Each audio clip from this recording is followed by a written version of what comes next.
I am Ferdinand Marcos, and I am the President of the Republic of the Philippines. I stand today on behalf of 110 million Filipinos. Hello, Universe! It's me again. Shoutout sa lahat mga Pilipino sa buong daigdig. Nakikita ko.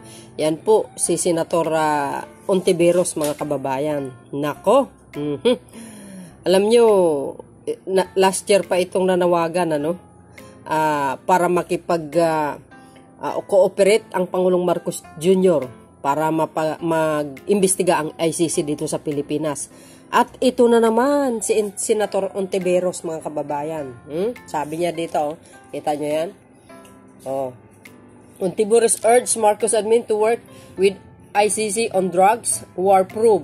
Duterte allies undermine Rizzo. Agay! Ngayon, basahin ko yung sinabi niya. Mayroon pa.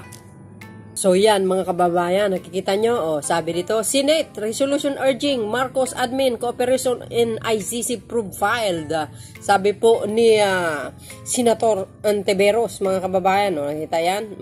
Justicia para sa lahat ng mga biktima ng pamamaslang. Ay sus, talaga naman, Sabi ni Ontiveros dito, guys, Manila, Philippines, after similar moves of the House, Senator Risa Ontiveros on Tuesday filed a resolution at the Senate urging President Ferdinand Marcos Jr. and relevant government agencies to work with the International Criminal Court in its probe into the drug war under the Duterte administration. Diba? Inumpisa ng House, nag-file ng resolution. Agay, nag-second motion si Ontiveros, Para lang daw makipag-cooperate ang ating mahal na Pangulo, nanawagan. Parang diktador ito, Pinapangunahan pang Pangulo. So, sabi po dito, guys, Senate resolution, agay. 867 follows at least 3 resolution filed at the House last week seeking a similar ICC cooperation from the Marcos administration, prompting Marcos tell reporters on the sidelines of an event last Friday that returning to the ICC as a member is under study. Alam nyo, mali ang ibig sabihin ito, yung sinabi, kumbaga parang minamanila yung sinasabi ng ating mahal na Pangulo. Hindi porke sinabi niya under study, babalik tayo sa ICC or makipag-cooperate. No, maling-mali po kayo doon sa inyong mga kaisipan, mga kababayan. Sinabi ng Pangulo, understudy at hanapin ang opsyon kung anong nararapat. So it doesn't mean babalik sa ICC, maling-mali, alam nyo, ako, sa totoo lang, di ako lawyer, pero binabasa ko at sinusuri ko ano ba talagang ibig sabihin niya. Bakit kanyo? Dahil doon sa sa huling interview ni Pangulong Marcos Jr., itong latest interview niya tungkol dito sa ICC na sinasabi niya, hindi naman tama na ang ibang bansa ang mag-iimbestiga. May pulis naman daw tayo, may mga NBI at DOJ, kaya nila yung trabaho. So, ibig sabihin, yung ng interview niya, malinaw doon na sa kanyang sinabi, hindi pwedeng mag-imbestiga ang ICC. Di ba? No IC allowed. Yan. Kaso lang siyempre, nagre-react ang mga tao nang akala nila, porque sinabi ni Pangulo ay understudy, ay babalik ng ICC. Wow, maling-mali naman kayo doon. Ayusin nyo nga mag-isip. Sabi po dito, Ontiveros counterpart resolution emphasized that despite former President Rodrigo Duterte withdrawal from the Rome Statute in 2018 which took effect in 2019, that ICC retained the jurisdiction over the drug-related killing what happened while the Philippines was still a member. Alam nyo, itong mga tao na ito, mga kababayan, nakikita nila yung war on drugs, pero hindi nila nakikita yung yung sa 44 na namatay. Ano ba ang nangyari? Bakit walang responde kaagad? Yung dapat din ang imbestigahan, ng bansang Pilipinas, hindi ang ICC. See? Senate resolution, sabi, also cited the 2021 ruling by the Supreme Court starting that ICC can still prosecute those responsible for the drug war even as the Philippines left the Rome Statute, the ICC founding treaty in 2018. Specifically, the Supreme Court ruling stated that ICC retains jurisdiction over acts committed prior to the Philippines exit on March 17, 2019, which overlap with the first 3 years of Duterte presidency and anti-illegal drugs campaign. Oh, yan ang nakalagay guys under ng Philstar Global. Ang sa akin naman, okay, sabi ng Supreme Court, mayroong pang karapatan ng ICC mag-investigate. Ika nga. Sa aking kapalagayan, pwede naman guys, no? Yung sinabi po ng Pangulo, understudy or ano ang opsyon, malamang, sinabi nga ng Supreme Court na mayroon pa silang karapatan na mag-imbestiga according to this guys na nababasa natin, pwede naman guys magsanib persa ang ating pamahalaan, Senate at Speaker, Kongreso, ika nga, ay kausapin ng ICC na ang Pilipinas na lang ang mag-imbestiga kay sila ang pupunta rito. Total naman, wala na po tayo sa ICC, pwedeng ibigay na lang sa Pilipinas ang pag-iimbestiga. 'Di ba? Isa sa magandang opsyon 'yun. Kausapin ng Pangulo ang ICC, Senate President Migsubiri, ang Kongreso, na sasabihin sa ICC na kami na lang ang mag-imbestiga. For sure, ay papayag naman ang ICC. Kaso lang, ang ibang tao gusto nilang ipufus na talang mismong ICC mag-imbestiga. Yan ang problema sa atin. Kung panay ganito ang mangyayari sa atin, kunting problema ng Pilipinas, doon lagi magsusumbong, parang walang kwenta ang ating mga ang ating justice system dito. Bakit pa tayo magpatayo ng College of Law? School of Law, 'di ba? Bakit tayo nagpaaral ng abogado kung hindi naman sila gagamitin sa paglilitis? Bakit na tayo nagpapatayo ng RTC court, 'di ba? Kung hindi naman sila ang gagamitin natin para mag-imbestiga, ba't kailangan pa ang ibang bansa, 'di ba? So para sa akin, malinaw naman siguro yung sinabi ng Pangulo, mga kababayan, na ICC not allowed. Ang Pilipinas na lang ang mag-imbestiga kung may pagkakasala man ang mga politician in the past. 'Di ba? Kaso lang, alam po natin, ito si Senator Ontiveros, sila lang po talaga ang nagpupursige para lang papasukin ng ICC. Alam po natin lahat 'yan, Makabayan Bulok, sila din po 'yan. So, ganun pa man mga kababayan, alam po natin ang stand ng ating mahal na Pangulo. Sinabi niya na no ICC allowed at na mayroon tayong videos dyan. No? On? ICC. Oh, okay. I knew this. There's a resolution filed by some lawmakers asking the government to cooperate with ICC para ma-push through daw yung probe. What do you think of this, sir? Well, this is not unusual, but it's really a sense of the House resolution, and it's the sense they're just expressing or manifesting the sense of the House that perhaps it's time to allow or to cooperate with the ICC investigations. But as I have always said, there are still some problems in terms of jurisdiction and sovereignty. Now, if we can solve those problems, then that would be something else. But medyo fundamental yung mga question na ganun eh. Because if you're talking about the sovereign jurisdiction of the ICC, especially since we have withdrawn from the Rome Statutes a few years back, that brings into question whether or not this is actually possible. There is also a question, should we return under the fold of the ICC? So that's again under study. So we'll just keep looking at it and see what our options are. Simple lang para sa akin, simple lang naman yung issue yan eh.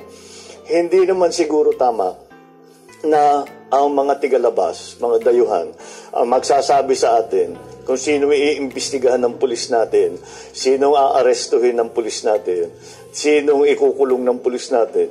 Hindi naman siguro tama 'yon. Dapat Pilipino lang ang gumagawa niyan. May pulis naman tayo, may NBI naman tayo, may DOJ tayo. Correct. Kaya nila yung trabahong yan. And that's really where the conflict is. Yeah. Alright, Mr. President.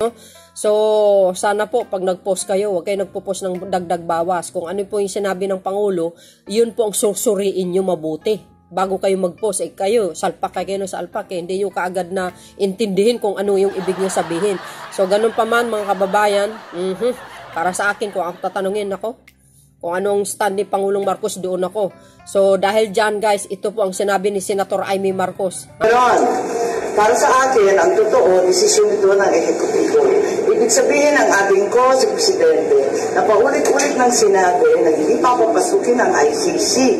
Sang-ayon po ako doon. Hindi ito mahalaga. Bakit ito ang ginagawang pinaka-importanteng bagay sa ating bansa ngayon? Parang hindi napapanahon at lihis sa kailangan ng ating mga taong bayan. Lahat naman ng resolusyon, pakikinggan natin. Ngayon lang, medyo natidelay ngayon dahil budget siyempre ang prioridad natin. Pero as soon as I can get a schedule, hihiling ko tulad ng lahat ng resolusyon at bibigyan ng sapat ng pagdinig at debate. Sabi, mga kababayan, no? Sabi niya, sinabi ni Senadora Amy Marcos na tila naghahanap lang ng gulo ang mga nanawagan na nakipagtulungan ang pamahalaan sa investigasyon ng International Criminal Court sa naging war on drugs ng nakaraang administrasyon. Bilang chairperson ng Senate Committee on Foreign Relations, sinabi ni Senadora Amy na handa siyang dinggin resolution hinain ni Senadora Risa Ontiveros. Bagamat aminadong hindi dapat ito prioridad ngayon, dapat nga naman. Ang dami-daming problema kasi ng bansa, mga kababayan. Alam nyo naman po, ang ganyang mga tao, talagang yun ang gusto nila, no? Talagang they are very eager to para makulong itong dating Pangulong Duterte. I'm not Duterte supporters, pero dito lang tayo, guys, kung ano yung tama, no, para sa Pilipinas, no? Para sa akin, doon po ako kung ano yung sinabi po ni Pangulong Marcos Jr. So yun, guys, ang sinabi ni Senator Amy Marcos. At mayroon pa dito, basahin po natin na sinabi po dito, guys, na Pangulong Marcos lamang ang higit na magdesisyon para makapasok ang ICC. Tingnan natin, basahin po natin yan. So yun, mga kababayan, nakikita ko. Ayan, O, diba? Ang sinabi po dito, guys, ng remate, okay? Muling pag-aanib sa ICC nakasalalay kay PBBM. O, see? Sabi ko sa inyo Ang sinabi po ni Senate President Miguel Zubiri, mga kababayan, no? Sabi po dito, basahin po natin para malinawan po ang lahat, okay? Manila, Philippines, si Pangulong Ferdinand Marcos Jr. lamang at hindi ang Senado na nakapagdidesisyon kung dapat muling sumali ang Pilipinas sa International Criminal Court, which is ang ICC, mga kababayan, no? Base kay Senate President Juan Miguel Zubiri nitong Martes, it is the decision of the President of the Republic of the Philippines, being the chief foreign policy maker of our country. He alone makes that the decision, and everything else is just noise on whether we should join or not. Pahayag na si Zubiri. O, di ba? Sabi ko sa inyo si Pangulong Marcos lang talaga ang higit sa lahat ang may desisyon kung papayagan tayo, magpapayagan ng ICC mag-imbestiga o hindi. Okay. Pero alam po natin ang stand ng Pangulo dyan. Sabi po dito, tumanggi ang Senate leader na magkomento pa sa issue at iginiit na mas mainam na hintayin na lamang ang desisyon ng Pangulo hinggil dito. Wow. O yan, malinaw na malinaw, mga besyang. Sabi ko sa inyo yan ang hirap sa atin. Sabi po dito ang pahayag ni Zubiri ay kasunod ng paghahain ng resolusyon ni Deputy Minority Leader Risa Ontiveros na humihikayat sa Malacanang na makikipagtulungan sa ICC at maging bukas sa investigasyon ng tribunal sa war on drugs sa ilalim ng administrasyon ni dating Pangulong Rodrigo Duterte. O, di ba? Nag-file ang House ng resolution sa Kamara si Congressman Abante. Ngayon, nag-file din si Risa Ontiveros sa Senado ng resolution. Ngayon, doon sa House, galit na galit ang mga DDS kay Speaker. Kasi nga, nag-file yung dalawang congressman. Ngayon, 'di ba nag-file si Risa ng yung resolution. O bakit hindi kayo galit kay Senate President Zubiri? Sabi ko guys, hindi kayang manipulahin ng mga leaders ng Senado at ang Speaker ang kanilang mga kasamahan kasi may sariling mga desisyon. Dahil kung manipulahan nila yan, silang mapapasama diyan, 'di ba? Lagi kong sinasabi, kung ang vote ng Senado, ng mga senador ay mas lamang yung may gusto, panalo, 'di ba? 'Yun ang masusunod. Ika nga, ganun din po ang Kamara. Kung katulad, like for example, doon sa confidential fund ni BP Sara, 'di ba? Majority ng congressman ay hindi ibibigay yung confidential fund. Anong magagawa ni Speaker doon? Hindi niya naman pwedeng manipulahin yun kasi may sariling desisyon ng mga congressman. Kayo naman, Kaso lang, binanatan yung isang tao. Anong pinagsasabi nyo tungkol sa kanya, masasama. Di ba? Banat kayo ng banat bintang kayo ng bintang. Nako, kaya lalong gumulo tuloy. Ayan. Di ba? Nang gulo, ito na. Viral na viral. Itong ICC nito, kadaldalan nyo kasi sa social media. Ayan tuloy. Yan ang sinasabi ko Mga maritis kayo talaga Sabi po dito guys bukod kay Zubiri, nagkomento rin si Senator Amy Marcos sa panukala ni Intiveros. Yung kanina guys, yung napanood yung video. So they really want trouble. Agay, may trouble talaga. President Rodrigo Duterte has said, bring it on. Giit ni Senator Marcos. Ayan, tulad na inihayag ni Zubiri, binanggit ni Senator Marcos na nakasalalay sa executive department ang desisyon ukol sa usapin. Yun po nga, si Pangulong Marcos Jr. nakasalalay po nga sa kanya ang desisyon kung dapat mang pasukin. My brother, President of the Philippines, has already made it clear that ICC has no jurisdiction to conduct the probe. I share with that views. Wika niya nga, samantala inayag naman ni Senator Ronald Bato de la Rosa na inasahan na niya ang aksyon ni Hontiveros. Alam po natin na anti Marcos po yan. Si Hontiveros, you know guys you know what I know. And I don't think it will gain traction with the president's stand not to allow the ICC to conduct their investigation in our jurisdiction ayon kay De La Rosa, Senator De La Rosa sa hiwalay na pahayag. Si Senator De La Rosa ang chief implementer ng War on Drugs and dating Pangulong Duterte, isa sa mga nabanggit sa Crime Against Humanity Complaint ICC. Matatandaang inihayag ni Pangulong Marcos na pinag-aralan ng Philippine government ang posibleng pagbabalik. Hindi po yun ang ibig niya sabihin. Wala po siyang sinabi na posible babalik tayo. Ikang understudy kung anong opsyon sa pamamaraan. Katulad din sinabi ko kanina mga kababayan, maaring kausapin ng Pangulo ang ICC na wag na silang mag-imbestiga, hayaan na lang sa Pilipinas. Yan po ang aking kaisipan lamang, no? Who knows, yan po ang magiging desisyon ng Pangulo. Hindi natin alam. So titingnan natin ang susunod na mga maaring mangyayari mga kababayan. But anyway, kayo guys, kung anong komento nyo dito, mag-comment na lang po kayo. So, see you again on my next live. Salamat po for watching. And God bless Philippines. Bye, bye, bye. And babus.